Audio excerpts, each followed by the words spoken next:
नमस्कार। जागरूक उपभोक्ता सुरक्षित उपभोक्ता चेतना रेडियो 90.4 एफएम के इस कार्यक्रम में मैं संजय आर्य उपभोक्ता संरक्षण समिति संग्रिया की ओर से चेतना रेडियो के समस्त श्रोताओं का हार्दिक अभिनंदन करता हूं। आज हम बात कर रहे हैं बैंकिंग लोकपाल योजना 2006 की। बैंकिंग लोकपाल योजना उपभोक्ताओं के संरक्षण के लिए एक महत्वपूर्ण योजना। यह एक सरल एवं निःशुल्क योजना है जिसके अंतर्गत बैंक के खिलाफ ग्राहकों की शिकायत का कम से कम समय में समाधान किया जाता है। ध्यान रहे कि ग्राहक अपनी शिकायत स्वयं या दूसरे की मदद से लिखकर भेज सकता है, लेकिन वह इस कार्य के लिए किसी अधिवक्ता की मदद नहीं ले सकता। बैंकिंग लोकपाल शिकायत निवारण का दूसरा सोपान है। ग्राहक को अपनी शिकायत पहले संबंधित बैंक को ही देनी होगी। यदि बैंक 1 महीने के अंदर शिकायत का समाधान नहीं करता या जवाब नहीं भेजता है तो उससे ग्राहक संतुष्ट नहीं है।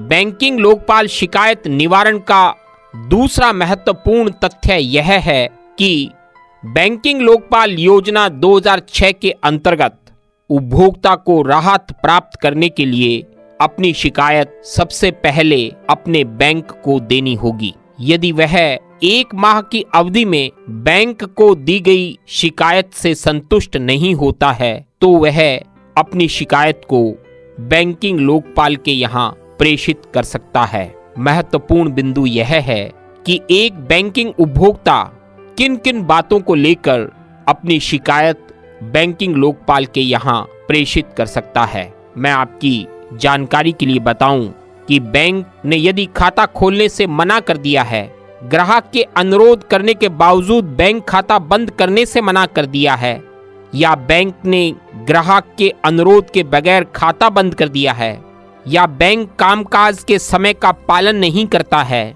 यदि बैंक द्वारा पासबुक नहीं दी जा रही या उसके लेन देन के इंद्राज उस पासबुक में नहीं किए जा रहे हैं, या बैंक द्वारा छोटे नोटों को लेने से मना किया जा रहा है, यदि बैंक द्वारा चेक को काउंटर पर स्वीकार नहीं किया जा रहा एवं ड्रॉप बॉक्स में डालने के लिए बाध्य किया जा रहा है, यदि बैंक द्वारा ग्राहक द्वारा जमा किए गए चेक का भुगतान नहीं किया गया या विलंब के साथ भुगतान किया गया है, यदि बैंक द्वारा खाते में राशि के बावजूद उसके चेक को अनादृत कर दिया गया है, यदि बैंक द्वारा 15G या 15H जमा कराने के बावजूद TDS कटौती की गई है, या यदि बैंक द्वारा सालाना TDS काट लिया गया हो पर जुलाई माह में TDS प्रमाण पत्र नहीं दिया गया है, यदि बैंक द्वारा लोकर उपलब्ध होने के बावजूद न दिए जा रहे हों, या मियादी जमा जिनका ब्याज 3 साल के किराए से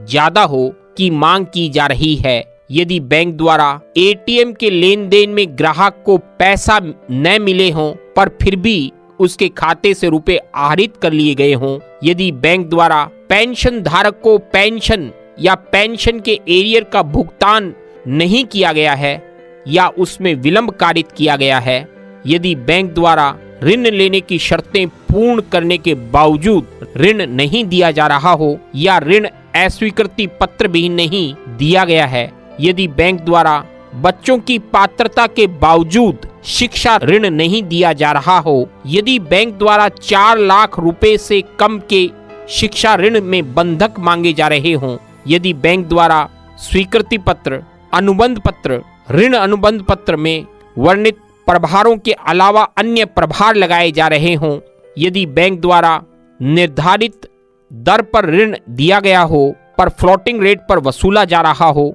यदि बैंक द्वारा ऋण पूरा होने के बावजूद संपत्ति के दस्तावेज वापस नहीं किए जा रहे हों या गुम कर दिए गए हों, यदि बैंक द्वारा ऋण या क्रेडिट कार्ड से संबंधित भुगतान कर देने के बावजूद आपकी ऋण साख को कम कर दिया गया हो, यदि बैंक का ऋण वसूली एजेंट द्वारा आपको धमकियां दी जा रही हो, तो आप इन शिकायतों के आधार पर बैंकिंग लोकपाल के यहाँ उस संबंधित बैंक के विरुद्ध शिकायत कर सकते हैं।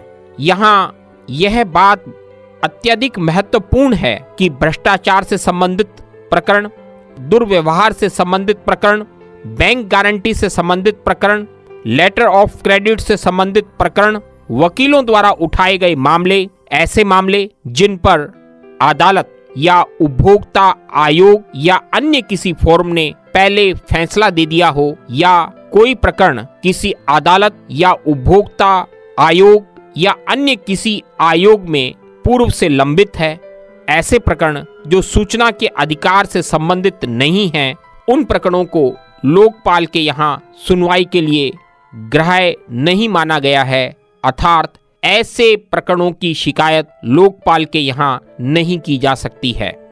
लोकपाल के अंतर्गत सभी सरकारी बैंक, सभी निजी बैंक, सभी विदेशी बैंक, सभी ग्रामीण बैंक, सभी अनुसूचित जिला सहकारी बैंक आते हैं। कुछ संस्थाएं ऐसी हैं जो बैंकिंग लोकपाल के दायरे में नहीं आती। इन संस्थाओं में गैर अनुसूचित जिला सहकारी बैंक, फाइनेंशियल कंपनियां, बीमा कंपनियां यह बैंकिंग लोकपाल के दायरे में नहीं आती हैं।